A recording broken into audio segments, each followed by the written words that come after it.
ಶ್ರೀ ಹರಿವಾಯುಗುರುಭ್ಯೋ ನಮಃ.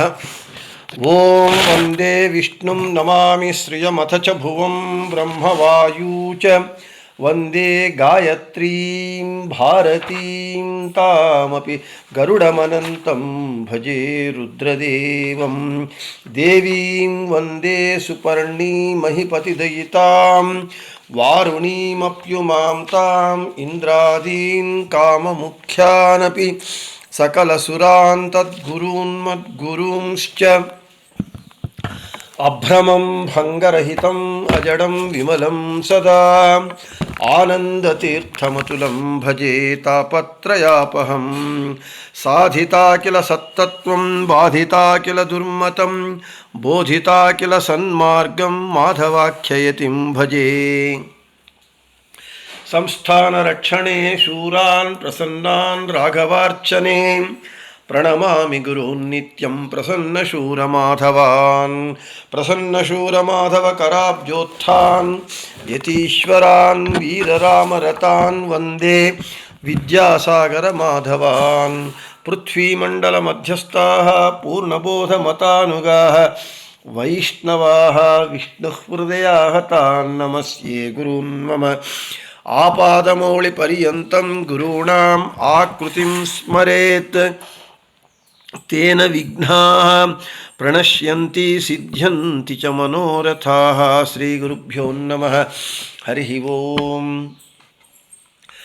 ಓಂ ವಿಶ್ವಂ ವಿಷ್ಣುರ್ವಷಟ್ಕಾರೋ ಭೂತಭವ್ಯಭವತ್ಪ್ರಭುಃ ಭೂತಕೃದ್ಭೂತಭೃದ್ಭಾವೋ ಭೂತಾತ್ಮ ಭೂತಭಾವನಃ ಸುಪ್ರಸಾದಃ ಪ್ರಸನ್ನಾತ್ಮ ವಿಶ್ವಧೃಗ್ ವಿಶ್ವಭುಗ್ ವಿಭುಃ ಸತ್ಕರ್ತಾ ಸತ್ಕೃತಃ ಸಾಧುರ್ಜನ್ಹುರ್ನಾರಾಯಣೋ ನರಃ.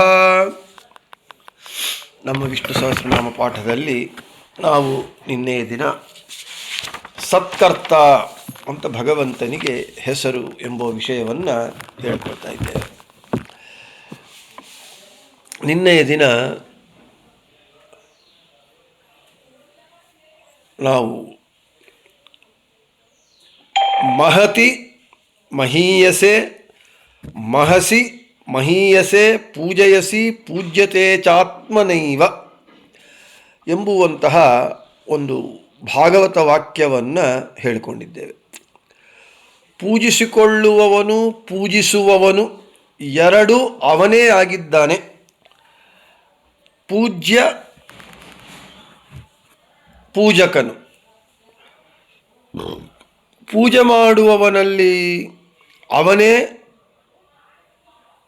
ಇದ್ದು ಪೂಜೆ ತಗೊಳ್ಳುವವನಲ್ಲಿ ಅವನೇ ಆಗಿದ್ದು ಪೂಜ್ಯ ಪೂಜಕನಾಗಿ ಇದ್ದಾನೆ ಅಂತ ಹೇಳ್ತಾ, ಅಂದರೆ ಅವನೊಬ್ಬನೇ ಸ್ವತಂತ್ರ ಕರ್ತೃ, ಇನ್ನು ಉಳಿದವರೆಲ್ಲರೂ ಕೂಡ ಅಸ್ವತಂತ್ರ ಕರ್ತೃಗಳು. ಅವನಿಂದ ಪ್ರೇರಿತರಾಗಿ ಅವನಿಂದ ನಿಯಮ್ಯರಾಗಿ ಕರ್ಮಗಳನ್ನು ಮಾಡುವವರು ಅಂತ ಹೇಳ್ತಾ, ಪೂಜೆ ಮಾಡುವುದು ಕೂಡ ನಮಗೆ ಸ್ವಾತಂತ್ರ್ಯವಿಲ್ಲ. ನಾವು ಮಾಡುವ ಅವನ ಪೂಜೆ ಅವನೇ ಮಾಡಿಸಿಕೊಳ್ತಾ ಇದ್ದಾನೆ, ಅವನೇ ನಮ್ಮಿಂದ ಮಾಡಿಸ್ತಾ ಇದ್ದಾನೆ ತಾತ್ಪರ್ಯ. ಇನ್ನು ಭಗವದ್ಗೀತಾ ಹೇಳುತ್ತೆ, ಸ್ವವಂದನಂ, ಗೀತಾ ತಾತ್ಪರ್ಯ ಆಚಾರ್ಯರು ಹೇಳ್ತಾ ಇದ್ದಾರೆ, ಸ್ವವಂದನಂ ಯಥಾ ಪಿತ್ರಾ ಕಾರಿತಂ ಶಿಶುಕರ್ತೃಕಂ ಏವಂ ಪೂಜಾ ವಿಷ್ಣು ಅಧೀನ ಭವೇತ್ ಜೀವಕೃತೇತ್ಯಪಿ. ಏನು ಆಚಾರ್ಯರು ಒಂದು ಪ್ರಮಾಣ ವಾಕ್ಯವನ್ನು ಹೇಳ್ತಾ ಇದ್ದಾರೆ. ತಂದೆ ಏನು ಮಾಡ್ತಾನಂತೆ, ತನ್ನ ಮಗನನ್ನು, ತನ್ನ ಹುಡುಗನನ್ನು ತನಗೆ ನಮಸ್ಕಾರ ಮಾಡುವಂತೆ ಮಾಡ್ತಾನೆ. ಅವನು ಮಗನು ನಮಸ್ಕಾರ ಮಾಡ್ತಾನೆ. ಆ ನಮಸ್ಕಾರದಲ್ಲಿ ಅವನು ಮಗನಿಗೆ ತಾನು ನಮಸ್ಕಾರ ಮಾಡಬೇಕು ತಂದೆಗೆ ಎಂಬುವಂತಹ ಯಾವ ಆಲೋಚನೆಯೂ ಇರಲ್ಲ. ತಂದೆಯೇ ಅವನಿಗೆ ಪ್ರೇರಕನಾಗಿ ಅವನನ್ನು ಪ್ರೇರೇಪಿಸಿ ನಮಸ್ಕಾರ ಮಾಡು ಅಂತ ಹೇಳಿ ಅವನನ್ನು ಆಶೀರ್ವಾದ ಮಾಡ್ತಾನೆ. ಇದು ಹೇಗೆ ನಾವು ಹುಟ್ಟಿದ ಹಬ್ಬ ಬರುತ್ತೆ, ಸರಿ, ದೊಡ್ಡವರಾದ ಮೇಲೆ ಅವ್ರಿಗೆ ತಿಳುವಳಿಕೆ ಬಂದಿರತ್ತೆ. ಆಮೇಲೆ ಹೊಸ ಬಟ್ಟೆಗಳು ಹಾಕ್ಕೊಂಡು ಎರಕೊಂಡು ಅಪ್ಪ ಅಮ್ಮ ಅಂತ ನಮಸ್ಕಾರ ಮಾಡ್ತಾರೆ. ಆದರೆ ಸಣ್ಣ ಮಗು, ಒಂದು 6-7 ವರ್ಷದ ಮಗುಗೆ ಏನು ಗೊತ್ತಿರಲ್ಲ. ತಂದೆ ತಾಯಿಯಾದವರೇ ಅವನಿಗೆ ಬೆಳಿಗ್ಗೆ ಏರದು, ಹೊಸ ಬಟ್ಟೆಗಳು ತಂದು ಹೊಸ ಬಟ್ಟೆಗಳು ಹಾಕಿ ಕಾಲಿಗೆ ನಮಸ್ಕಾರ ಮಾಡಿಸ್ಕೊಂಡು ದೀರ್ಘಾಯುಷ್ಮಾನ್ ಭವ, ಒಳ್ಳೆಯದಾಗಲಿ ಅಂತ ಆಶೀರ್ವಾದ ಮಾಡ್ತಾನೆ. ಸಣ್ಣ ಮಗು ಹುಡುಗ ತಂದೆ ತಾಯಿಗಳಿಗೆ ಹುಟ್ಟಿದಬ್ಬದ ದಿನ ನಮಸ್ಕಾರ ಮಾಡುವ ಒಂದು ಕಾರ್ಯದಲ್ಲಿ ತಂದೆಯೇ ಮಗನಿಗೆ ಪ್ರೇರಕನಾಗಿರ್ತಾನೆ. ಅವನೇ ಪ್ರೇರೇಪಣೆ ಮಾಡಿ ನಮಸ್ಕಾರ ಮಾಡಿಸಿಕೊಂಡು ಆಶೀರ್ವಾದ ಮಾಡ್ತಾನೆ. ಅಂದರೆ ಅಲ್ಲಿ ತಂದೆಯೇ ಆ ಮಗನು ಮಾಡುವ ಒಂದು ನಮಸ್ಕಾರ ಕ್ರಿಯೆಯಲ್ಲಿ ಆತನೇ ಮುಖ್ಯ ಪಾತ್ರಧಾರಿ, ನಮಸ್ಕಾರ ಮಾಡಿಸಿಕೊಳ್ಳುವವನು ತಾನೇ. ಹಾಗೆ ಭಗವಂತ ಕೂಡ ಏನು ಮಾಡ್ತಾನಂತೆ, ಏನು ಜೀವರೆಲ್ಲರೂ ಸಾಧನೆ ಮಾಡಬೇಕು, ಭಗವಂತನ ಪೂಜೆ ಉಪಾಸನೆ ಎಲ್ಲ ಮಾಡಬೇಕು ಅಂತ ಹೇಳಿದಾಗ ಈ ಜೀವರೆಲ್ಲರೂ ಕೂಡ ಅಸ್ವತಂತ್ರರಾದ ಕಾರಣ, ಅವರು ಸ್ವತಂತ್ರವಾಗಿ ಏನೂ ಮಾಡುವುದಕ್ಕೆ ಸಾಧ್ಯವಾಗುವುದಿಲ್ಲದ ಕಾರಣ ಭಗವಂತನೇ ಎಲ್ಲರ ಜೀವರಲ್ಲಿ ಪ್ರತ್ಯೇಕವಾಗಿ ಬಿಂಬರೂಪಿಯಾಗಿ ಇದ್ದು ನೀನು ಈಗ ಪೂಜೆ ಮಾಡು ಅಂತ ಪ್ರೇರಣೆ ಮಾಡಿ ತಾನು ಒಳಗಿದ್ದು ತಾನು ಯಾವ ಪ್ರತಿಮೆಯನ್ನು ಪೂಜೆ ಮಾಡ್ತಾನೆ ಆ ಪ್ರತಿಮೆಯಲ್ಲಿ ತಾನೇ ಇದ್ದು ಆ ಪೂಜೆಯನ್ನು ತಾನು ಸ್ವೀಕಾರ ಮಾಡಿ, ಓ ಇವನು ಪೂಜೆ ಮಾಡಿದ, ಆದ ಕಾರಣ ಇವನಿಗೆ ಆ ಪೂಜಾ ಫಲ ಪುಣ್ಯ ಫಲವನ್ನು ಭಗವಂತ ಕೊಡ್ತಾನೆ. ಅರ್ಥಾತ್ ಒಟ್ಟಾರೆ ನಾವು ಏನು ದೇವರ ಪೂಜೆ ಆದಮೇಲೆ ಕೊನೆಗೆ ಹೇಳ್ತೇವೆ ಅದೇ ಸಾರ. ಅದು ಸಂಸ್ಕೃತದಲ್ಲಿ ಹೇಳ್ತೇವೆ ಅಷ್ಟೆ. ನಾಹಂಕರ್ತ ಹರಿಃಕರ್ತ ಕರ್ಮಚಾಖಿಲಂ ತಥಾಪಿ ಮತ್ಕೃತ ಪೂಜಾ ತತ್ಪ್ರಸಾದೇನ ನ ಅನ್ಯಥ. ಆದ ಕಾರಣ ನಾನು ಕರ್ತನಲ್ಲ, ಹರಿಯೇ ಕರ್ತ, ನನ್ನಿಂದ ಆಗುವ ಎಲ್ಲ ಕರ್ಮಗಳು ಅವನೇ ಮಾಡಿಸುವವನು, ಅವನೇ ಕರ್ತೃ. ಕೊನೆಗೆ ನನ್ನಿಂದ ಮಾಡಲ್ಪಟ್ಟ ಪೂಜೆಯೂ ಕೂಡ ಅವನೇ ಮಾಡ್ತಾ ಇದ್ದಾನೆ. ಈ ರೀತಿಯಾಗಿ ಭಗವಂತ ಸತ್ಕರ್ತ ಅಂದರೆ ಸ್ವತಂತ್ರವಾದ ಕರ್ತೃವಾಗಿ ಎಲ್ಲರಲ್ಲಿ ಇದ್ದು ಜೀವರಿಂದ ಮಾಡಿಸ್ತಾನೆ. ಜೀವರಿಗೆ ಪರಾಧೀನ ಕರ್ತೃತ್ವ, ತನ್ನ ಸ್ವಾತಂತ್ರ್ಯಕ್ಕೆ ಒಳಪಟ್ಟಿರುವಂತಹ ಕರ್ತೃತ್ವವನ್ನು ಕೊಟ್ಟು ಅವರಿಂದ ಪೂಜೆಗಳನ್ನು ಮಾಡಿಸ್ತಾನೆ. ಆದ ಕಾರಣ ಸತ್ಕರ್ತ ಅಂತ ಹೆಸರು. ಇನ್ನು ಯೋಗದೀಪಿಕಾ ಗ್ರಂಥ ಭಗವಂತನ ಸತ್ಕರ್ತ ಎಂಬುವ ವಿಷಯವನ್ನು ಈ ರೀತಿ ಹೇಳ್ತಾ ಇದೆ. ಮಯಿ ಸ್ಥಿತೋ ಮದಂಗೇಶು ಸ್ವತಂತ್ರೋ ವ್ಯಾಪ್ತವಾನ್ ಹರಿಹಿ ಸರ್ವಶಃ ಸ್ವಾತ್ಮತಂತ್ರೋ ಮಾಂ ಸ್ವೇಚ್ಛೆಯ ವರ್ತಯತ್ಯಜ ಸ್ವಾತ್ಮಾನಸ್ತಸ್ಯ ಪೂಜಾಃ ಸ್ಯುರ್ಮನೋವಾಕ್ಕಾಯ ವೃತ್ತಯಃ ಮಮೈತಾ ಇತಿ ಕರ್ತಾರಮುದ್ದೇಶ್ಯಂಚ ಹರಿಂ ಸ್ಮರೇತ್. ಏನು ಈ ಪ್ರಮಾಣ ಏನು ಹೇಳ್ತಾ ಇದೆ? ನನ್ನಲ್ಲಿ, ನನ್ನ ಇಂದ್ರಿಯಗಳಲ್ಲಿ ವ್ಯಾಪಿಸಿಕೊಂಡಿರುವಂತಹ, ವ್ಯಾಪ್ತನಾಗಿರುವಂತಹ ಸರ್ವತಂತ್ರ ಸ್ವತಂತ್ರನಾದ ಶ್ರೀಹರಿಯೇ ಸ್ವೇಚ್ಛಾನುಸಾರವಾಗಿ, ಅಂದರೆ ನಮ್ಮ ಇಚ್ಛೆ ಅಲ್ಲ, ಅವನ ಇಚ್ಛೆ, ಅವನ ಇಚ್ಛಾನುಸಾರ ನನ್ನನ್ನು ನಡೆಸುತ್ತಾನೆ. ಜೀವನ ಹೇಳ್ತಾ ಇದ್ದಾನೆ, ನನ್ನ ಮನಸ್ಸು, ನನ್ನ ವಾಗೀಂದ್ರಿಯ ಹಾಗೂ ನನ್ನ ದೇಹ ಇವೆಲ್ಲವೂ ಕೂಡ ಭಗವಂತನ ಪೂಜಾ ರೂಪದಲ್ಲಿ ಇವೆ. ಹೀಗೆ ನಮ್ಮ ಎಲ್ಲ ಕರ್ಮಗಳ ಕರ್ತಾರನು, ಆ ಕರ್ಮಗಳ ಉದ್ದೇಶವು ಎಲ್ಲವೂ ಶ್ರೀಹರಿಯೇ ಎಂದು ನಾವು ಅನುಸಂಧಾನ ಮಾಡಿಕೊಳ್ಳಬೇಕು ಎಂಬುವಂತಹ ಸಂದೇಶವನ್ನು ಯೋಗದೀಪಿಕಾ ಗ್ರಂಥ ಹೇಳ್ತಾ ಇದೆ. ಇಲ್ಲಿ ನಮಗೆ ಭಗವಂತ ಈ ಜೀವನನ್ನು ಈ ದೇಹದಲ್ಲಿ ಇಟ್ಟಿದ್ದಾನೆ. ನಮ್ಮೆಲ್ಲರಿಗೂ ತಿಳಿದಿರುವಂತೆ ಜೀವ ಬೇರೆ, ದೇಹ ಬೇರೆ ಎಂಬುದು ನಮ್ಮೆಲ್ಲರಿಗೂ ಗೊತ್ತಿದೆ. ಈ ದೇಹದಲ್ಲಿ ಜೀವ ಇದ್ದಾನೆ. ಈ ದೇಹಕ್ಕೆ 5 ಜ್ಞಾನೇಂದ್ರಿಯಗಳು, 5 ಕರ್ಮೇಂದ್ರಿಯಗಳು, ಆ 10 ಇಂದ್ರಿಯಗಳನ್ನು ನಿಯಂತ್ರಿಸುವಂತಹ 11 ಇಂದ್ರಿಯ ಮನಸ್ಸು ಇದೆ. ತ್ರಿಕರಣಗಳಿದೆ, ಕಾಯ ಮನಸ ವಾಚ. ಇವುಗಳಿಂದ ನಾವು ಕರ್ಮಗಳನ್ನು ಮಾಡ್ತೇವೆ. ಅದು ಕೆಟ್ಟ ಕರ್ಮಗಳಾಗಲಿ ಒಳ್ಳೆಯ ಕರ್ಮಗಳಾಗಲಿ ನಾವು ಮಾಡ್ತೇವಾ ಅಂತ ಹೇಳಿದ್ರೆ ನಾವು ಸ್ವತಂತ್ರವಾಗಿ ಮಾಡುವುದಕ್ಕೆ ನಮಗೆ ಯಾವ ಶಕ್ತಿ ಸಾಮರ್ಥ್ಯಗಳು ಇಲ್ಲ.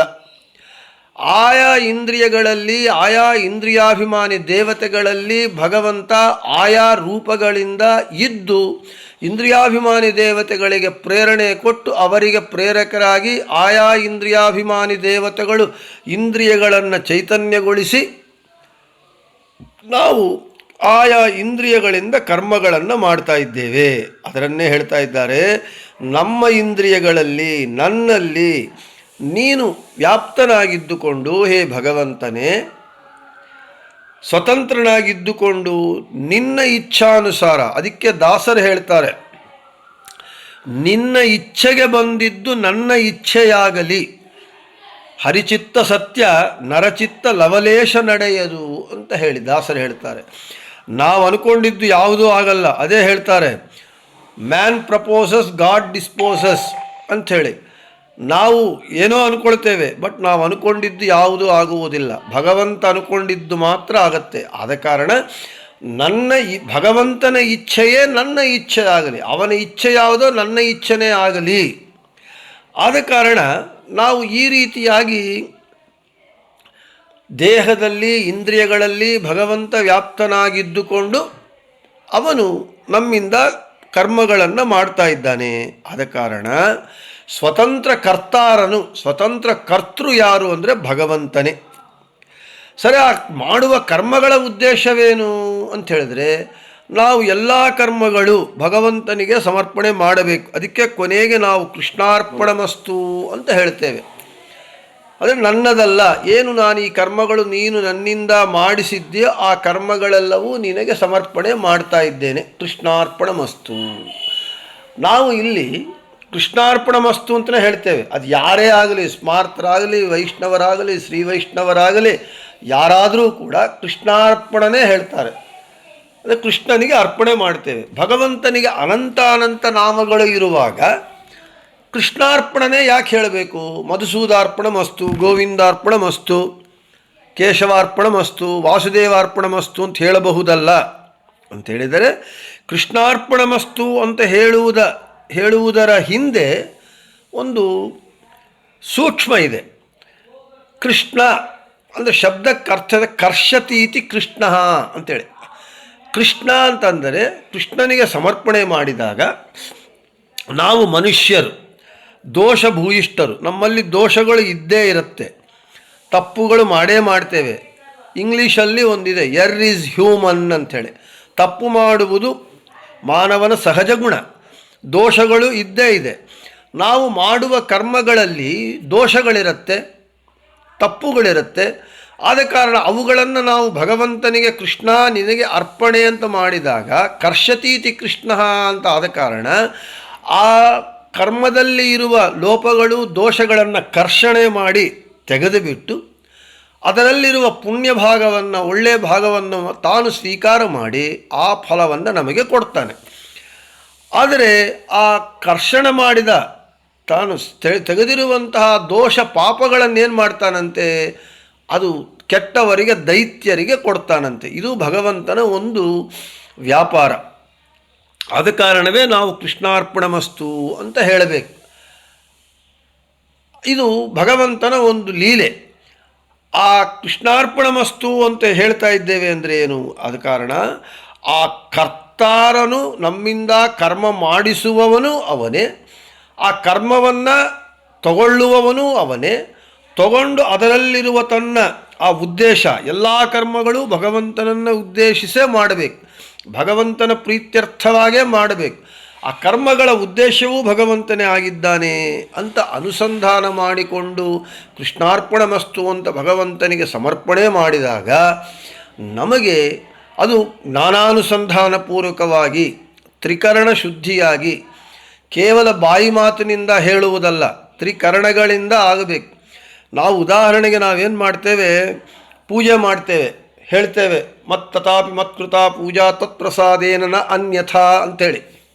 ಅಪ್ಪ, ನನ್ನಿಂದ ನೀನು ಇಷ್ಟರವರೆಗೂ ಮಾಡಿಸಲ್ಪಟ್ಟ ಪೂಜೆ ನಿನ್ನದು, ನಿನಗೆ ಸಮರ್ಪಣೆ ಅಂತ ಹೇಳ್ತೇವೆ. ಆದರೆ ಬಾಯಿಯಿಂದ ಹೇಳ್ತೇವೆ.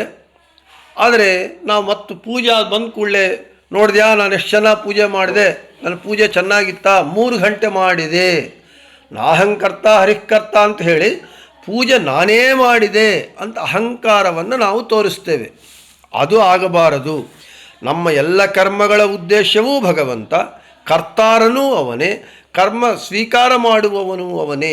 ಆದ ಕಾರಣ ಇವೆಲ್ಲವೂ ಸ್ವತಂತ್ರವಾಗಿ ಅವನು ಮಾಡ್ತಾನಾದ ಕಾರಣ ಸತ್ಕರ್ತ ಅಂತ ಹೆಸರು. ಅದಕ್ಕೆ ಮಯಿ ಸ್ಥಿತೋ ಮದಂಗೇಶು ಸ್ವತಂತ್ರೋ ವ್ಯಾಪ್ತವಾನ್ ಹರಿಹಿ, ನನ್ನಲ್ಲಿ ನನ್ನದ ಇಂದ್ರಿಯಗಳಲ್ಲಿ ಸ್ವತಂತ್ರವಾಗಿ ವ್ಯಾಪ್ತವಾಗಿದ್ದಾನೆ ಹರಿ ಇದ್ದು, ಮತ್ತು ಸ್ವೇಚ್ಛೆಯ, ಸ್ವ ಇಚ್ಛೆ ಸ್ವೇಚ್ಛೆ, ನನ್ನ ಇಚ್ಛೆಗೆ ಬಂದಿದ್ದು ಸ್ವೇಚ್ಛೆ. ಯಾರ ಸ್ವೇಚ್ಛೆ? ನನ್ನ ಸ್ವೇಚ್ಛೆ ಅಲ್ಲ, ಜೀವರ ಸ್ವೇಚ್ಛೆಯಲ್ಲ. ಆ ಜೀವರಲ್ಲಿ ಇರುವ ಬಿಂಬರೂಪಿ ಭಗವಂತನ ಇಚ್ಛೆ ಸ್ವೇಚ್ಛೆ. ಅವನ ಸ್ವೇಚ್ಛೆಯಿಂದ, ಅವನ ಸ್ವ ಇಚ್ಛೆಯಿಂದ ಕರ್ಮಗಳನ್ನು ನಮ್ಮ ಕರ್ಮಾನುಸಾರ ನಮ್ಮ ಸ್ವಭಾವ ಗುಣಕ್ಕೆ ಅನುಗುಣವಾಗಿ ಮಾಡಿಸ್ತಾನೆ ಸ್ವತಂತ್ರವಾಗಿ. ಆದ ಕಾರಣ ಕರ್ತ, ಸತ್ಕರ್ತ ಅಂತ ಹೆಸರು. ಇನ್ನು ಭಾಗವತ ತಾತ್ಪರ್ಯ ನಿರ್ಣಯ ಈ ರೀತಿ ಹೇಳ್ತಾ ಇದೆ. ಸರ್ವಾವತಾರಾಭಿನ್ನೋಪಿ ಸಮಶಕ್ತಿರಪಿ ಸ್ವಯಂ ಪೂಜ್ಯ ಪೂಜಕ ನೀಚೋಚ್ಚಂ ಮೋಹನಾಯ ದುರಾತ್ಮನಾಂ ಅಖಂಡೈಕರಸೋ ವಿಷ್ಣುರ್ದರ್ಶಯೇ ತತ್ರ ತತ್ರ ಹಿ ಷಾಡ್ಗುಣ್ಯ. ಈ ಗ್ರಂಥದಲ್ಲಿರುವ ವಾಕ್ಯವನ್ನು ಆಚಾರ್ಯರು ಭಾಗವತ ತಾತ್ಪರ್ಯ ನಿರ್ಣಯದಲ್ಲಿ ಉಲ್ಲೇಖ ಮಾಡ್ತಾ ಇದ್ದಾರೆ. ಭಗವಂತನು ಇನ್ನೊಬ್ಬರ ಮೂಲಕ ತನ್ನನ್ನು ತಾನೇ ಆರಾಧಿಸಿಕೊಳ್ಳುವುದಲ್ಲದೆ, ಇನ್ನೊಬ್ಬರ ಮೂಲಕ ತನ್ನನ್ನು ತಾನೇ ಪೂಜೆ ಮಾಡಿಸಿಕೊಳ್ಳುವುದೇ ಅಲ್ಲದೆ, ಅವತಾರಗಳಲ್ಲಿ ಕೂಡ, ಅಂದರೆ ನನ್ನಲ್ಲಿ ನಿಮ್ಮಲ್ಲಿ ಇದ್ದು ಅವನ ಪೂಜೆ ಅವನು ಮಾಡಿಸ್ಕೊಳ್ತಾನೆ. ಇಷ್ಟೇ ಅಲ್ಲದೆ ಅವತಾರಗಳಲ್ಲಿ ಎಲ್ಲ ರಾಮಕೃಷ್ಣ ಮತ್ಸ್ಯಾದಿ ದಶಾವತಾರಗಳು, ವಿಶ್ವಾದಿ ಸಹಸ್ರ ರೂಪಗಳು, ಅಜಾದಿ ಅನಂತ ರೂಪಗಳು ಎಲ್ಲವೂ ಅವನದೇ, ಅವನೇ. ಅವನಿಗೂ ಅವನ ಅವತಾರಗಳಿಗೂ ರೂಪಗಳಿಗೂ ಭೇದವಿಲ್ಲ. ಆದರೆ ಅವನು ತನ್ನದೇ ಆದ ಒಂದು ಅವತಾರದಿಂದ ತನ್ನದೇ ಆದ ಮತ್ತೊಂದು ಅವತಾರಕ್ಕೆ ನಮಸ್ಕಾರ ಮಾಡ್ತಾನೆ. ಶ್ರೀಕೃಷ್ಣನು ಪರಶುರಾಮನನ್ನು ನಮಸ್ಕಾರ ಮಾಡಿರುವುದು, ಶ್ರೀಕೃಷ್ಣ ಪರಶುರಾಮ ಇಬ್ಬರೂ ಒಂದೇ, ಇಬ್ಬರೂ ಅವನೇ. ಆದರೆ ಒಂದು ರೂಪದಿಂದ ಅವನಿಗೆ ಅವನೇ ನಮಸ್ಕಾರ ಮಾಡಿಕೊಳ್ತಾನೆ, ಒಂದು ರೂಪದಿಂದ ಇನ್ನೊಂದು ರೂಪದಿಂದ ಯುದ್ಧವನ್ನು ಮಾಡ್ತಾನೆ. ರಾಮ ಪರಶುರಾಮರು ಈ ರೀತಿಯಾಗಿ ಭಗವಂತ ಅವರಿಬ್ಬರೂ ಅತ್ಯಂತ ಅಭಿನ್ನ. ರಾಮ ಬೇರೆ ಅಲ್ಲ, ಪರಶುರಾಮ ಬೇರೆ ಅಲ್ಲ, ಕೃಷ್ಣ ಬೇರೆ ಅಲ್ಲ. ಆದರೂ ಅವರೇನು ಮಾಡ್ತಾನೆ, ಒಂದು ರೂಪದಿಂದ ರಾಮ ಪರಶುರಾಮರಲ್ಲಿ ಪರಶುರಾಮ ಸೋತ, ರಾಮ ಗೆದ್ದ, ಪರಶುರಾಮನಿಗೆ ಕೃಷ್ಣ ನಮಸ್ಕಾರ ಮಾಡಿದ. ಈ ರೀತಿಯಾಗಿ ಯಾಕೆ ಮಾಡ್ತಾನೆ ಅಂತ ಹೇಳಿದರೆ, ಅಯೋಗ್ಯರಿಗೆ, ತಾಮಸ ಜೀವರಿಗೆ, ತ್ರಿವಿಧ ಜೀವರಾಶಿಗಳಲ್ಲಿ ಸಾತ್ವಿಕ ರಾಜಸ ತಾಮಸ ಜೀವರಾಶಿಗಳಲ್ಲಿ ತಾಮಸರಿಗೇನು ಭಗವಂತನ ಯಥಾರ್ಥ ಜ್ಞಾನ ಬರಬಾರದು. ಕೃಷ್ಣ ಬೇರೆ, ಪರಶುರಾಮ ಬೇರೆ, ರಾಮ ಬೇರೆ, ಪರಶುರಾಮ ಬೇರೆ ಎಂಬುವಂತಹ ಅನ್ಯಥಾ ಜ್ಞಾನ, ಅಯಥಾರ್ಥ ಜ್ಞಾನ ಅವರಿಗೆ ಬರಬೇಕು ಅಂತ ಮೋಹವನ್ನು ಉಂಟು ಮಾಡುವುದಕ್ಕಾಗಿಯೇ ಏನು ಮಾಡ್ತಾನೆ, ಒಂದು ರೂಪದ ಮೂಲಕ ಇನ್ನೊಂದು ರೂಪಕ್ಕೆ ಸತ್ಕಾರವನ್ನು ಮಾಡಿದಂತೆ, ನಮಸ್ಕಾರವನ್ನು ಮಾಡಿದಂತೆ ಮಾಡ್ತಾನೆ. ಯಾಕೆ? ವಿವಿಧ ಭೋಗಗಳೀವ ತ್ರಿವಿಧ ಚೇತನಕ್ಕೆ ಇಹಪರಂಗಳಲ್ಲಿ ಅಂತ ಹರಿಕಥಾಮೃತಸಾರದಲ್ಲಿ ಜಗನ್ನಾಥದಾಸರು ಹೇಳ್ತಾರೆ. ಸಾತ್ವಿಕ ರಾಜಸ ತಾಮಸ ಜೀವರಾಶಿಗಳು, ಸಾತ್ವಿಕರಿಗೆ ಮುಕ್ತಿ, ರಾಜಸರಿಗೆ ನಿತ್ಯ ಸಂಸಾರ ಸಾಂತಾನಿಕ ಲೋಕ, ತಾಮಸರಿಗೆ ಅಂಧಂತಮಸ್ಸು. ವಿವಿಧ ಭೋಗಗಳೀವ ತ್ರಿವಿಧ ಚೇತನಕ್ಕೆ ಇಹ ಪರಂಗಳಲ್ಲಿ, ಇಹಲೋಕದಲ್ಲಿ ಸಾತ್ವಿಕರಿಗೆ ಸುಖ, ರಾಜಸರಿಗೆ ದುಃಖ ಮಿಶ್ರಿತ ಸುಖ, ತಾಮಸರಿಗೆ ನಿತ್ಯ ದುಃಖ. ಇಹಲೋಕ ಪರಲೋಕದಲ್ಲೂ ಅಷ್ಟೇ. ಈ ರೀತಿಯಾಗಿ ತಾಮಸ ಜೀವರಾಶಿಗಳಿಗೆ ಅನ್ಯಥಾ ಜ್ಞಾನ ಬರಬೇಕು, ತನ್ನ ಕುರಿತು ಭಗವಂತನ ಕುರಿತು ಅನ್ಯಥಾ ಜ್ಞಾನ ಅಯಥಾರ್ಥ ಜ್ಞಾನ ಬರಬೇಕು ಅಂಥೇಳಿ ಒಂದು ರೂಪದಿಂದ ಇದ್ದು ಇನ್ನೊಂದು ತನ್ನದೇ ಆದ ರೂಪಕ್ಕೆ ನಮಸ್ಕಾರ ಮಾಡಿ ಅವರಿಬ್ಬರೂ ಬೇರೆ ಎಂಬುವಂತಹ ಅನ್ಯಥಾ ಜ್ಞಾನ ಅಯಥಾರ್ಥ ಜ್ಞಾನ ಕೊಟ್ಟು ಅವರು ಅಂಧನ್ ತಮಸ್ಸಿಗೆ ಬೀಳುವಂತೆ ಮಾಡ್ತಾನೆ.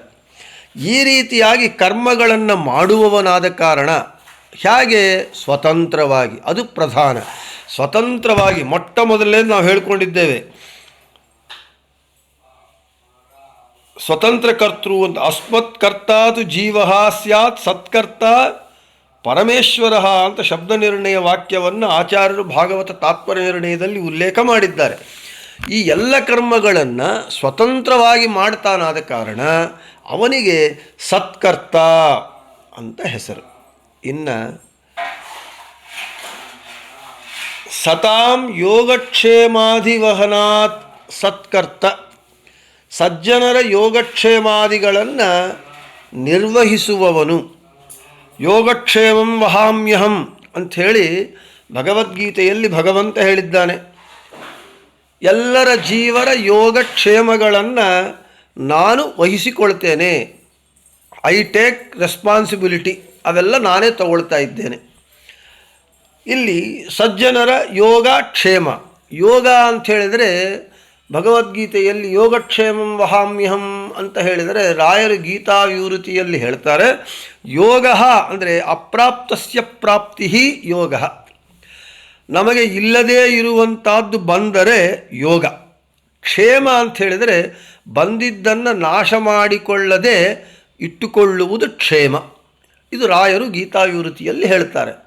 ಸಜ್ಜನರ ಯೋಗಕ್ಷೇಮಗಳನ್ನು ನಾನು ನಿರ್ವಹಿಸುತ್ತೇನೆ, ನಿರ್ವಹಿಸುತ್ತಾನೆ. ಆದ ಕಾರಣ ಅವನಿಗೆ ಸತ್ಕರ್ತ, ಸತಾಂ ಯೋಗಕ್ಷೇಮಾದಿವಹನಾತ್ ಸತ್ಕರ್ತ ಅಂತ ಹೇಳಿ. ಯೋಗ ಅಂದರೆ ಇಲ್ಲದೇ ಇದ್ದಿದ್ದು ಬರುವುದು. ನಾವು ಜ್ಯೋತಿಷ್ಕರ ಹತ್ರ ಹೋದಾಗ ಏನು ಹೇಳ್ತಾರೆ, ನಿಮಗೆ ವಾಹನ ಯೋಗ ಇದೆ, ಗೃಹ ಯೋಗ ಇದೆ, ಗಜಕೇಸರಿ ಯೋಗ ಇದೆ. ಯೋಗ ಅಂದರೆ ಇಲ್ಲದೇ ಇದ್ದು ನಮಗೆ ಬರೋದು. ವಾಹನ ಇಲ್ಲ, ವಾಹನ ಬಂತು. ಕ್ಷೇಮ ಅಂದರೆ ಬಂದ ವಾಹನವೂ ಕ್ಷೇಮವಾಗಿರಬೇಕು, ಹಾಳಾಗದೆ ಅದರಿಂದ ಆಕ್ಸಿಡೆಂಟಾಗಿ ನಮ್ಮ ಕೈ ಕಾಲುಗಳು ಮುರುಕೊಳ್ಳದೇನೂ ಇರಬೇಕು, ಅದು ಕ್ಷೇಮ. ಹಿಂದಿನ ಕಾಲದಲ್ಲಿ ನಾವು ಪತ್ರಗಳು ಲೆಟರ್ಸ್ ಬರೆಯುವಾಗ ದೊಡ್ಡವರೇನು ಬರೆಯೋರು, ದೊಡ್ಡವರು ಚಿಕ್ಕವರಿಗೆ ಆಶೀರ್ವಾದಗಳು ಅಂತ ಬರೆಯೋರು, ಅಥವಾ ಚಿಕ್ಕವರು ದೊಡ್ಡವರಿಗಾದರೆ ನಮಸ್ಕಾರಗಳು ಅಂತ ಬರೋದು. ಉಭಯ ಕುಶಲೋಪರಿ ನಿಮ್ಮ ಯೋಗಕ್ಷೇಮಗಳು ತಿಳಿಸುವುದು. ಅದು ಇದೇ ಯೋಗಕ್ಷೇಮ ಅಂದರೆ ನೀ ಹೊಸದಾದೇನ ತೊಗೊಂಡಿದ್ಯಾ, ಇದ್ದಿದ್ದನ್ನು ಚೆನ್ನಾಗಿ ಇಟ್ಕೊಂಡು ಸುಖವಾಗಿದ್ಯಾ ಅಂಥೇಳಿ. ಈ ರೀತಿಯಾಗಿ ಸಜ್ಜನರ ಯೋಗಕ್ಷೇಮಾದಿಗಳನ್ನು ತಾನು ನಿರ್ವಹಿಸುತ್ತಾನೆ, ಆ ಕೆಲಸವನ್ನು ಕಾರ್ಯವನ್ನು ಮಾಡ್ತಾನಾದ ಕಾರಣ ಭಗವಂತನಿಗೆ ಸತ್ಕರ್ತ ಅಂತ ಹೆಸರು. ಇನ್ನು ಎಚ್ಚಕೇತ ಸತ್ಯಮಿತ್ತನ್ನಮೋಘಂ ಅಂಥೇಳಿ ಆಚಾರ್ಯರು ಮಹಾಭಾರತ ತಾತ್ಪರ್ಯ ನಿರ್ಣಯದಲ್ಲಿ ಹೇಳ್ತಾರೆ. ಸತ್ಯವಾದ ಪ್ರಪಂಚವನ್ನು ನಿರ್ಮಿಸಿರುವವನು. ಈ ಜಗತ್ತು ಇದೆ, ಈ ಜಗತ್ತಿನ ಸೃಷ್ಟಿಯಾದಿ ಅಷ್ಟಕಾರ್ಯಗಳನ್ನು ಮಾಡುವವನು ಅವನೇ ಆಗಿದ್ದಾನೆ. ಈ ಪ್ರಪಂಚ ಸತ್ಯವೋ ಮಿಥ್ಯೆಯೋ, ಈ ಪ್ರಪಂಚ ಸತ್ಯವಾದದ್ದ ಸುಳ್ಳಾದದ್ದ ಅಂತ ಹೇಳಿದರೆ ಇಲ್ಲ, ಸತ್ಯಭೂತವಾದದ್ದು. ಸತ್ಯವಾದ ಈ ಪ್ರಪಂಚವನ್ನು ಸೃಷ್ಟಿ ಮಾಡುವವನಾದ ಕಾರಣ ಅವನಿಗೆ ಸತ್ಕರ್ತ ಅಂತ ಹೆಸರು.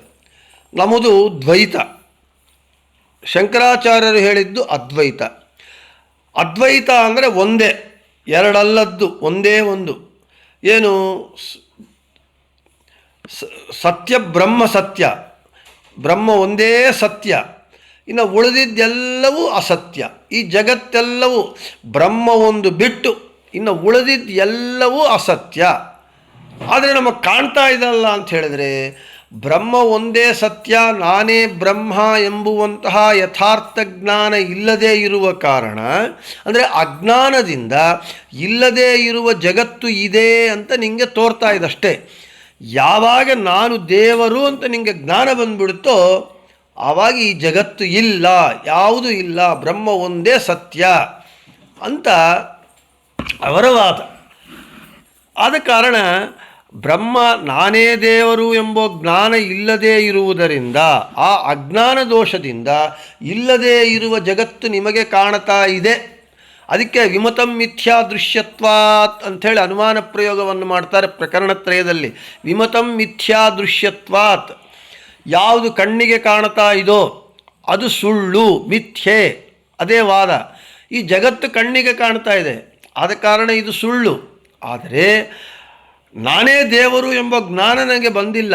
ಆ ಜ್ಞಾನ ಬಂತು ಅಂತ ಹೇಳಿದ್ರೆ ಈ ಜಗತ್ತು ಸುಳ್ಳು ಅಂತ ಗೊತ್ತಾಗುತ್ತೆ. ಅದು ಯಥಾರ್ಥ ಜ್ಞಾನ ಅಂತ ಅವ್ರು ಹೇಳಿದರೆ ಅದು ಅದ್ವೈತವಾದರೆ, ನಾವೇನು ಹೇಳ್ತೇವೆ? ಬ್ರಹ್ಮನೂ ಸತ್ಯ, ಬ್ರಹ್ಮ ಸತ್ಯ, ಜಗತ್ತೂ ಸತ್ಯ.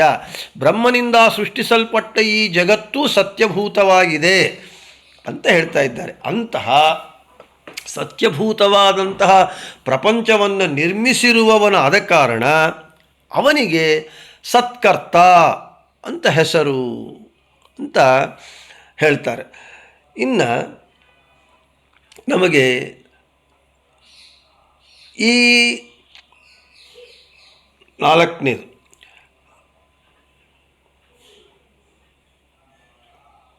ಮೂರನೇದು ಸತಃ ಪ್ರಪಂಚಸ್ಯ ಕರ್ತ, ಸತ್ಯವಾದ ಪ್ರಪಂಚವನ್ನು ಸೃಷ್ಟಿಸುವವನು ಆದ ಕಾರಣ ಸತ್ಕರ್ತ. ಇನ್ನು ನಾಲ್ಕನೇದು ಎಚ್ಚಕೇತ ಸತ್ಯಮಿತ್ತನ್ನ ಮೋಘಂ, ಭಗವಂತನು ಯಾವ ಜಗತ್ತನ್ನು ಸೃಷ್ಟಿ ಮಾಡಿದ್ದಾನೋ ಅದು ಸತ್ಯವೇ ಹೊರತು ನಿರರ್ಥಕವಾದದ್ದಲ್ಲ ಅಂತ ನಮಗೆ ಹೇಳ್ತಾ ಇದೆ. ಅಂತ ಹೇಳಿದರೆ ಏನು, ಈ ಜಗತ್ತು ಭಗವಂತನಿಂದ ಸೃಷ್ಟಿಸಲ್ಪಟ್ಟಿದ್ದು ಸತ್ಯವಾದದ್ದು, ನಿರರ್ಥಕವಾದದ್ದಲ್ಲ. ಅದು ವ್ಯರ್ಥವಾಗಿ ಭಗವಂತ ಸೃಷ್ಟಿ ಮಾಡಿಲ್ಲ. ಈ ಜಗತ್ತನ್ನು ಸಾರ್ಥಕವಾಗಿ ಅರ್ಥವತ್ತಾಗಿ ಮಾಡಿದ್ದಾನೆ. ಈ ಜಗತ್ತು ಸತ್ಯಭೂತವಾಗಿದೆ ಅಂತ ಹೇಳ್ತಾ, ಇನ್ನು ಕ್ಲೇಶಾದಿರಹಿತನಾದವನು ಅಂದರೆ ಕ್ಲೇಶ ಮೊದಲಾದಂತಹ ಯಾವ ದುಃಖಗಳು ಇಲ್ಲದೇ ಇರುವವನು ಮತ್ತು ಎಲ್ಲ ಕರ್ಮಗಳ ಕರ್ತೃವು ತಾನೇ ಆಗಿದ್ದಾನೆ. ಸನ್ ಕ್ಲೇಶಾದಿರಹಿತ ಕರ್ತ, ಕ್ಲೇಶಾದಿರಹಿತನಾದವ, ಅವನಿಗೆ ದುಃಖ ಇಂಥದ್ದು ಯಾವುದ್ಯಾವುದೂ ಇಲ್ಲ. ನಮ್ಮಲ್ಲಿ ಯಾವ ಯಾವ ಅವಲಕ್ಷಣಗಳು ಇದೆಯೇ, ದುಃಖ ಮತ್ತು ನಿದ್ದೆ, ಆಯಾಸ, ಇವೆಲ್ಲವೂ ಏನೇನಿದೆ ಅವು ಯಾವುದೂ ಇಲ್ಲದೇ ಇರುವವನು, ಎಲ್ಲ ಕರ್ಮಗಳ ಕರ್ತೃವು ತಾನೇ ಆಗಿದ್ದಾನೆ. ಆದ ಕಾರಣ ಭಗವಂತನಿಗೆ ಸತ್ಕರ್ತ ಅಂತ ಹೆಸರು. ಇನ್ನು ಸತಾಂ ಸದಲ್ ವಿಶರಣಗತ್ಯಾವಸಾದನೇಷು ಇತಿ ಧಾತೋಃ ವಿಶರಣಾದಿಯುಕ್ತಾನಾಂ ದೈತ್ಯಾನಾಂ ಕರ್ತ ಹಿಂಸಕಃ ಅಂತ ಹೇಳ್ತಾ ಇದ್ದಾರೆ. ನಮಗೆ ಭಗವಂತ ಈ ಜಗತ್ತನ್ನು ಹೇಗೆ ಸೃಷ್ಟಿ ಮಾಡ್ತಾನೆ ಅಂದರೆ ಆಯಾಸರಹಿತವಾಗಿ, ಅನಾಯಾಸವಾಗಿ, ಯಾವ ರೀತಿಯಾದಂತಹ ಆಯಾಸವೇ ಇಲ್ಲದೆ. ನಾವು ಯಾವುದಾದ್ರೂ ಒಂದು ಕೆಲಸ ಮಾಡಬೇಕು ಅಂತ ಹೇಳಿದ್ರೆ ನಾವು ಭಾಳ ಶ್ರಮ ಆಗತ್ತೆ, ನಮಗೆ ಆಯಾಸ ಆಗತ್ತೆ, ರೆಸ್ಟ್ ತಗೋಬೇಕು. ಆದರೆ ಭಗವಂತ ಅನಾಯಾಸವಾಗಿ, ಆಯಾಸರಹಿತವಾಗಿ, ಲೀಲಾಜಾಲವಾಗಿ ಈ ಜಗತ್ತನ್ನು ಸೃಷ್ಟಿ ಮಾಡ್ತಾನೆ ಅಂತ ಉಪನಿಷತ್ತು ಹೇಳ್ತಾ ಇದೆ. ಅದಕ್ಕೆ ದೃಷ್ಟಾಂತವನ್ನು ಕೊಡ್ತಾ ಇದ್ದಾರೆ. ಹೇಗೆ? ಯಥಾ ಸತಃ ಪುರುಷಾತ್ ಕೇಶಲೋಮಾನಿ, ನಮಗೆ ತಲೆ ಕೂದಲು ಬೆಳೆಯುತ್ತೆ, ತಲೆಯಲ್ಲಿ ಕೂದಲು ಬೆಳೆಯುತ್ತೆ, ಮೈಯಲ್ಲಿ ರೋಮಗಳು ಬೆಳೆಯುತ್ತೆ. ಇದಕ್ಕೆ ನಾವೇನೂ ಪ್ರಯತ್ನ ಪಡೋದಿಲ್ಲ. ತಲೆ ಕೂದಲು ಬೆಳಿಬೇಕು ಅಂತೇಳಿ ನಾವೇನೂ ಪ್ರಯತ್ನ ಪಡೋದಿಲ್ಲ. ಹಾಗೆ ನಮ್ಮ ಮೈ ಮೇಲೆ ರೋಮಗಳು ಬೆಳಿಬೇಕು ಅಂತ ಪ್ರಯತ್ನ ಪಡೋದಿಲ್ಲ. ಪ್ರಯತ್ನರಹಿತವಾಗಿ ಅನಾಯಾಸವಾಗಿ ಅವು ಬೆಳೀತಾ ಇರುತ್ತೆ. ಅಷ್ಟು ಅನಾಯಾಸವಾಗಿ ಭಗವಂತನೂ ಕೂಡ, ಅಕ್ಷರನಾಮಕನಾದ ಭಗವಂತನು ಈ ಜಗತ್ತನ್ನು ಸೃಷ್ಟಿ ಮಾಡ್ತಾ ಇದ್ದಾನೆ. ಆದ ಕಾರಣ ಭಗವಂತನಿಗೆ ಸತ್ಕರ್ತ ಅಂತ ಹೆಸರು. ಇನ್ನು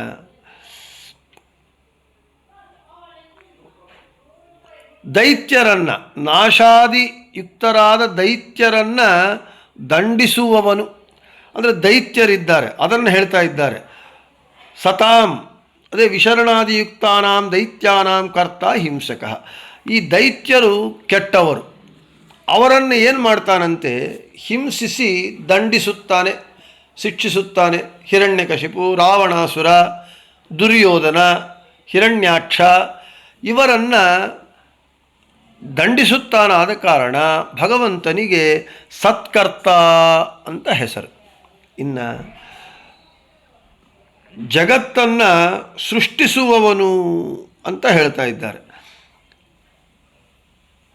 ಮತ್ತು ಜಗತ್ತನ್ನು ಬದುಕಿಸುವವನು, ಪ್ರಳಯ ಕಾಲದಲ್ಲಿ ಜಗತ್ತನ್ನು ಸಂಹರಿಸುವವನು, ಇನ್ನೂ ಅನೇಕ ರೀತಿಯಾಗಿ ಸತ್ಕರ್ತ ಎಂಬುವಂತಹ ಭಗವಂತನ ನಾಮಕ್ಕೆ ಅನೇಕ ಪ್ರಮಾಣಗಳನ್ನು ಕೊಟ್ಟು ವಿವರಣೆಯನ್ನು ಕೊಡ್ತಾ ಇದ್ದಾರೆ.